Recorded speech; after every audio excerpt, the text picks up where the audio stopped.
Okay, so I'm gonna prepare the difference between Ruby and JavaScript.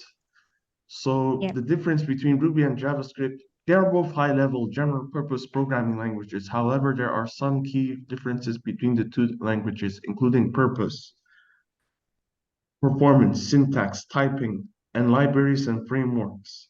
So for the primary purpose, Ruby is back-end web development, while JavaScript is front-end web development.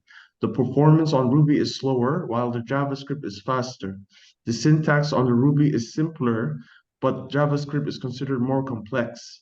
Typing is on Ruby is dynamically typed, and also on JavaScript, but with optional static typing.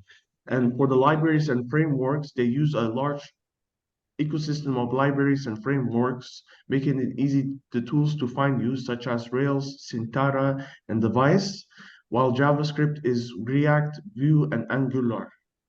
So these are the similarities and differences between Ruby and JavaScript.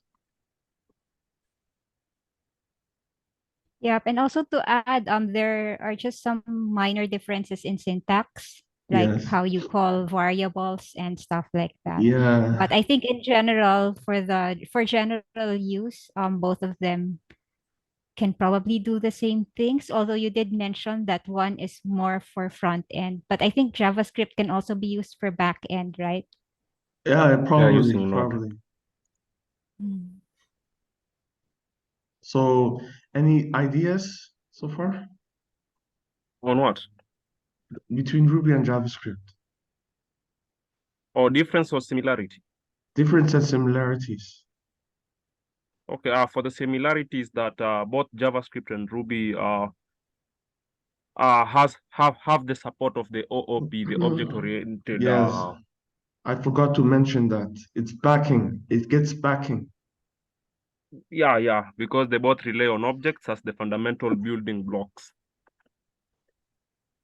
Yeah, I And I understand. also read somewhere, I think that JavaScript performance is better, but I'm not really sure about that yet because I haven't experienced how Ruby performs yet. But they say that JavaScript performs quite a bit Yeah, better great. than I Ruby. understand.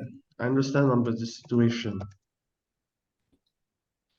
So And far, also that's it. personal opinion so far, Ruby so I feel far, that Ruby yeah. is easier to learn, but maybe it's just because we're starting, we're getting started, so maybe it would get a bit more difficult Ruby later is on down quite the line. simpler. Yeah, you're right. I agree with you. Ruby is getting quite simpler environment, but because this is my first time learning it, so it will require for me to recover it for a couple of weeks or a couple of months before I can get familiar myself with the tools I can use. Same. Yeah. But basically Ruby is simpler. I've worked with it, but I didn't quite get good at it, but I got good at Rails, like the framework. So the framework is super easy to use. And it's a simple way, how will I put it? Something simple, and it's something that one can master within a short time. So Mm. with me, I think if you really look at Rails at a good perspective, then you'll be happy using Rails as your backend language. Is Rails sort of like React for JavaScript? Like it's a simpler way. Yeah, that's the same analogy. Like the thing is, Python is like the parent, and then Django is the child. So Ruby is the parent, Rails is the child. So the child is much more simpler compared to the parent, because when it comes to Rails, things will be auto-generated. Most files will be auto-generated. But when it comes to Ruby, you are the one to create the gem file, you're the one to create the folder, you're the one to do search. But when it comes to Rails, when you run just a single command like Rails generate, you say controller, it will generate the folder for you, and it will generate the controller file for you. So your work will be just to code. That's good to hear. Yeah. Yeah, it's great. I think so far we have said what we've done. Is there anything Mm. else to say? I think I that's don't it. think We're so. all agreed on everything. All right then. I'll just turn it off right now. Okay.